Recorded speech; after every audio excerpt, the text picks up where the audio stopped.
Welcome back to movementprofessional.com. We're here at Nick's gym. We're going to go over some quick little ankle mobs using the Voodoo Floss band combined with, as we go over there, we'll do the Monster band, and we're going to combine the two.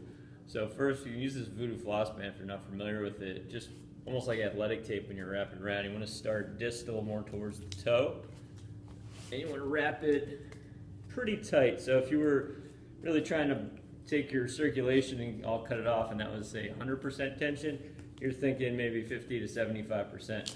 All right, but I want to really focus around the ankle joint, which is kind of right under these ankle bones here. I'm going to get super tight right around that area, and then I'll just keep kind of half lapping it up a little bit more, just leave enough space that I can loop this through. So now this is on good and tight. So the goal here is that I'm creating compression and actually a little bit of distraction all at the same time. And being right on the skin, so I don't have my sock on or a shoe on, you're going to get a little bit of a myofascial tension or stretch just as we go through the different movements. All right, so I got this on, and I want to bring it over to the band here. And we're going to get this band all the way down. All right, I'm going to put the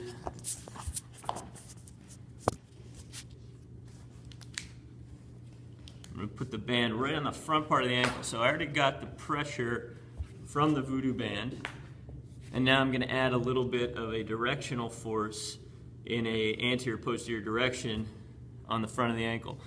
So let me move the camera back so you can see the whole picture here. One of the best movements to get into with a lot of different mobility work is this kind of lunge, hip external rotation and flexion, and then my foot is able to go into dorsiflexion here. And I will want to go up onto the ball of the foot a little bit. So if you look at it from another angle, my heel can come up, but with the idea being I come up and I'm trying to press that heel down. So I like to use my hands to actually self-mob it, but I want to use my hip mobility to actually help me mobilize this ankle a little bit more. So if you have any trouble with your knee, you can put your forearm right under the knee so you don't get too much pinching on any of the knee structures, and now I can really work into this ankle. One of the things that happens quite routinely is if you try to get this closed chain dorsiflexion, you get your anterior tibialis tendon to fight and kind of block the motion, and when you have all this pressure on from the two bands, you really inhibit that, and it allows for a full stretch into dorsiflexion. And the other main thing here is a lot of times we'll try to get a stretch by dropping the knee inward or having the inner arch collapse forward. When that happens, yeah, I may get a stretch, but I'm getting a stretch in a bad position, and that's going to end up just kind of promoting this bad position, and I'll also stretch some of the structures I don't want to. So you may find yourself a bit tighter, a lot tighter, when the knee is out.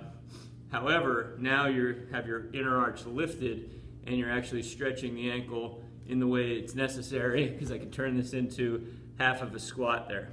All right, so I'm here trying to mobilize that ankle, and then I can go the opposite direction,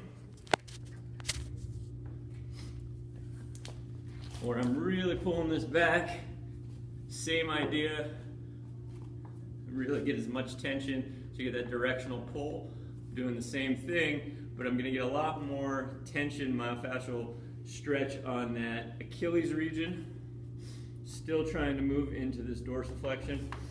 I got terrible ankle mobility from being a basketball player, but hey, it's gotten better, and you just want to keep working on it. So some people will be predisposed to some certain limitations in mobility. It doesn't mean you don't work on them.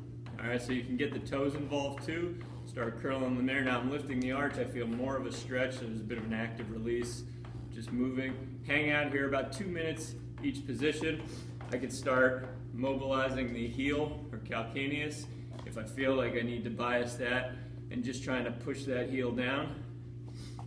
All right, so about 2 minutes each, and then you switch to the other side. See you next time.